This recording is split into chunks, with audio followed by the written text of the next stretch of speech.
All right, good morning. My name is Hosni Abraham Thomas. My register number is URK17E007 and I'm from Karanya Institute of Technology. This research presentation is done with the collaboration of IST Bangladesh and IST India, and I am a student in the Aerospace Engineering Department of Karanya Institute of Technology.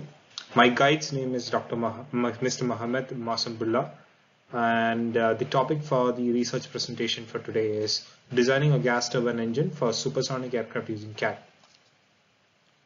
So before we move on, I would like to thank College of Aviation Technology for helping me make this project come true. And it was a great pleasure working with the college, and I hope to have a better understanding of the project topic after my presentation. So the aim of this project was to find and understand the different, the different parts of a supersonic turbojet engine. And when you're talking about supersonic regimes, that will be a fighter jet, right?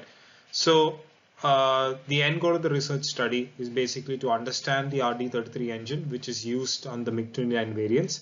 The MiG-29 is a very effective fighter which was developed by the Soviet Union in the late 1980s, and it has been in active service with various air forces all across the world, with the Indian Air Force at the same time, even with the Bangladeshi Air Force. So I think it's a pretty good aircraft to make a case study on, and the engine in specific. So we will be talking about a lot of things in general. Firstly would be the different parts of the engine and the different understandings we get from the engine. The Brayton cycle, which is one of the major parts in understanding how the turbojet engine works, how the supersonic engine works. And towards the end, I'll be showing the CAD modeling and the meshing which was used for this. So the objectives of this project was to develop a project outline. That is number one. That was done through a Gantt chart. The factor identification would be to identify what factors play in designing an engine. The project plan and Gantt chart again would come for which would help for the identification of the project duration and the collection of resources for report formulation, interpretation of report outcomes, interpret and analyze the results in terms of original project specification, and record and review of the research report, which is currently what I am doing. So we'll be starting off with the air intake section. The air intake section, as we all know, the name suggests, it is the location of the engine where you intake the air from. Now, when you intake the air, due to the engine performing in a supersonic flight regime, the shock formations will be taking place, and we need to design the inlet in such a way that the intake in such a way that the air has a minimum disturbance will be getting into the engine. All right.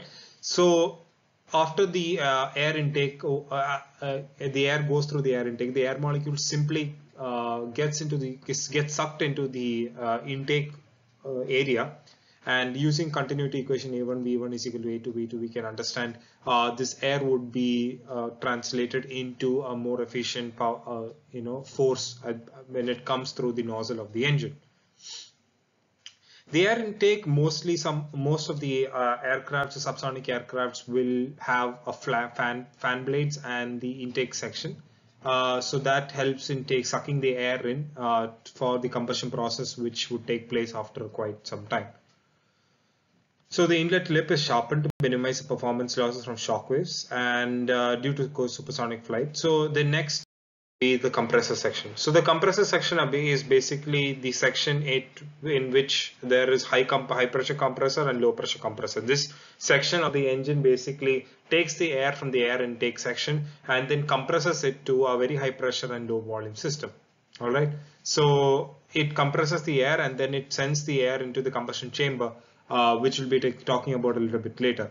All turbojet engines have compressors to increase the pressure before it moves on to the combustion, because in the combustion chamber the air is mixed with fuel and the spark plug ignites, and thus creating energy for rotating the turbine towards the end of the engine.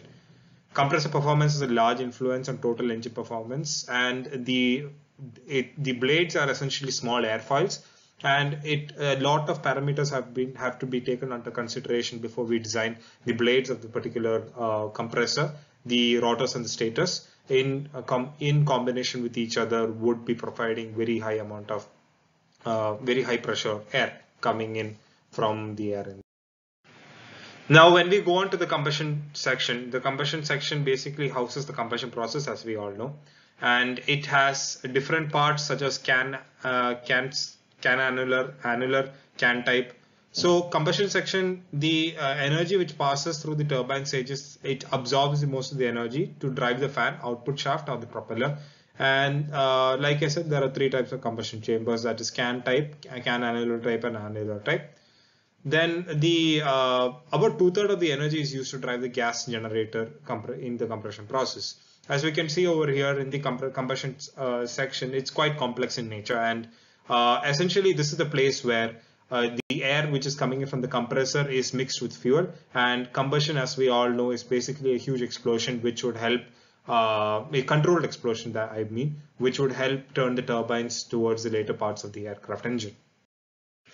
The turbine section, the energy which has been produced in the combustion chamber is subsequently used to turn the turbines and thus produce a lot of force which is coming out from the exit velocity.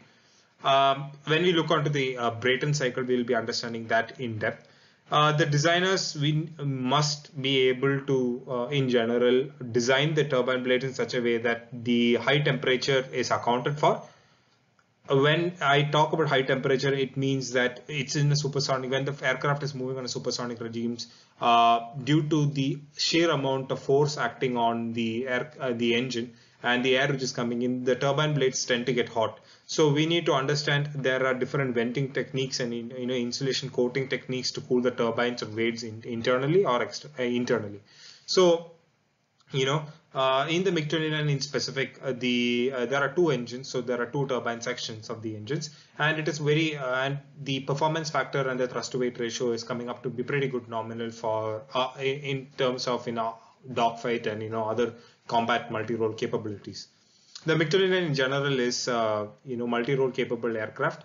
The later variants are the MiG-29K, the MiG-29 UPG, or the upgraded standard with upgraded Zook AVE avionics system, or the radar AESA systems. And when it comes to the turbine, the engines have been modified very frequently over the past few years to reduce the wear and tear and to maintain the interoperability of the aircraft engine. When we move on to the exhaust section of the gas turbine consists of several components. So in aircraft like the Sukhoi 30 or the F-22 Raptor, you can utilize the exhaust section for thrust vectoring control. Even the Su-57 Pak FA is a pretty good aircraft when you talk about thrust vectoring control. Thrust vectoring always helps the aircraft to move in a lateral and XYZ direction within a limited time frame, and that would enhance the combat capability of the aircraft in a very large sense. The exhaust section is located directly behind the turbine section and ends when the gases are ejected at the rear in the form of high velocity exhaust gases. So there would be exhaust cord and the tailpipe if it is required. Afterburning engines are very specific. When we talk about afterburning engines, the exhaust section comes into a huge amount of importance or significance, because when you're looking at afterburning, you're essentially throwing out fuel and igniting it at a very large scale to give the extra amount of thrust weight ratio or thrust at what particular phase of flight. So that is why the exhaust section is pretty important. The materials which are used for the exhaust section also should be such that it can withstand high amounts of temperature, and the reliability and wear tolerance also should be quite high in nature. Then the engine overview. So over here you can see the main engine, okay, of the MiG-29K. There are two types of engines. There are two engines with the same configuration, which are essentially turbojet engines and turbofan, if I am not wrong. So the turbofan engines are kept in the undercarriage area of the MiG-29, as we will be able to see in the next few slides. And the engines in general are there will be a mass flow rate of 77 kilograms per second for the RD-33 engine, and it reaches up to 120 kilograms per second for the other engines like F100, etc. Then, the engines are slung low under the wing, well apart with intake covers for taxi and takeoff. The covers can be opened for inspection. And the RT33 turbofan engine has different stages. As we can see, we have the intake section over here, and we are moving on to the compression section over there, and then we have the combustion chamber, and then we have the exit nozzle, which is coming out towards the end. So we have different fuel injectors over at this place, and fuel injection techniques, and other cooling mechanisms to make the engine efficient, and at the same time cool itself in the process of different flight regimes. So the engine overview over here, we can look into the inlet part. Now the MiG-29 is very special aircraft because it has a dual inlet. We have an inlet in the undercarriage part of the aircraft. At the same time, we have an inlet on the upper part of the aircraft. So these two inlets subsequently complement each other. When the aircraft is taking off from an unprepared runway, the undercarriage in the inlets which are present in the undercarriage will definitely be closed, because to avoid foreign object damage in the engine. And at that particular time, the inlets or the vanes over the undercarriage would open up. That is the inlets which you're seeing over here, which would provide the air for the combustion process, and the temporary combustion process until the lower inlets can be opened. So the engine overview can be seen over here. As we have discussed, we have the inlet area, we have the compressor section with the rotors and the stators, and we have the combustion chamber, the compressor, the combustion chamber, and then we have the turbine, which produces the energy which is required to provide thrust to the aircraft. And then the fuel is mixed, and at the same time the combustion takes place, and a huge amounts of kinetic energy and thermal energy is produced in the meanwhile. So over here we can see the lower area of the MiG-29's RT33 engine, that is the air intake section and the undercarriage. This is just a schematic view of the aircraft's engine's intake. That is an internal view. So you can see the fan blades and the subsequent A1V1 continuity, relativity, A1V1 is equal to A2V2 equation. How it happens here. Basically, we have the area which is reduced, at the same time the volume remains the same throughout the entire cross section of the intake. So we're moving on to the turbojet cycle. So before that, I just want to show you the design which we have done. Which I've done. So like we have the compressor and the compressor section over here with different fan blades which help in low pressure and high pressure of the engine. So we are moving on to the turbojet engine Brayton cycle. Now there are different types, definitely different types of Brayton cycle which are present. The Brayton cycle is when you're talking about a turbojet engine, we have the open Brayton cycle, the closed Brayton cycle, and the reverse Brayton cycle. That is a Brayton refrigeration cycle, which we won't go into. But essentially, this is how it works. We have a PV diagram and a TS diagram. So the adiabatic compression takes place in the intake area, and then the compressor fan compresses the air, which would provide the air for the combustion chamber and the spark inlet and the fuel injection. In order to provide the combustion and then provide the thrust, which essentially comes out of the exhaust vane or the nozzle at the end of the aircraft engine.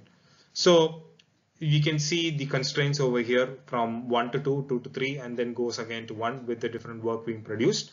So even in the PV diagram, this is a general Brayton cycle which I will be able to show over here. So we have the Q out and the Q in, and the Q in and the Q out with the PV and the TS diagram differently. So in an open Brayton cycle, most gas turbines are based on the open Brayton cycle with internal combustion. In the cycle, air from the ambient atmosphere is compressed to a higher pressure, and then the temperature by the compressor, and then the combustion chamber. In the combustion chamber, the air is heated further by burning the fuel air mixture in the airflow. So that is how an open Brayton cycle works. And then the closed Brayton cycle would essentially is basically for cycle working medium, and it recirculates the loop, and the air and the gas expelled from the turbine is reintroduced into the compressor. So this is another efficient way of reutilizing the air which is coming in. So that is why the name closed Brayton cycle comes into play. So the isentropic compression, the isentropic compression will be moving from state 1 to state 2 using by the adiabatic system, and then the isobaric heat addition. In this phase, there is a constant pressure heat transfer from the gas to an external source. Okay, so we use a different type of laws over here. We use dq is equal to TdS, that is equal to 0, du is equal to PdV, dH is equal to VdP. These are the first law, and then the ideal gas relation is PV and is equal to constant, and then the change in internal energy is du is equal to mc into T minus Ti. So we can understand the different types of efficiency cycles which are coming in from the engine using the Brayton cycle, and an overall understanding can. Over here we can see the efficiency charts. So on the left hand side you can see the Brayton cycle efficiency in percentage with the pressure ratio P2 by P1, and you can see the graph and the slope of the you can see the slope of the graph, and then subsequently we can have the compressor inlet temperature at 298 Kelvin and the gas turbine inlet temperature at 1500 Kelvin. The Brayton cycle with specific power output would be the Brayton cycle specific power versus the gas turbine inlet temperature. Now over here we have this similar type of temperature which is coming in. So we have 298 Kelvin on the left, when the 298 Kelvin again on the right hand side. So we can see the slope again is an increasing Gantt chart. Again I've put up in the Gantt chart is important because it gives up a specific timeline for the project which has to be done. It helps to maintain deadlines, and definitely it would help to maintain a specific task will be completed on time, and it gives the overall overview to the researcher and at the same time the student who is doing the design modeling. Some of the images you can see over here. So this is the nozzle.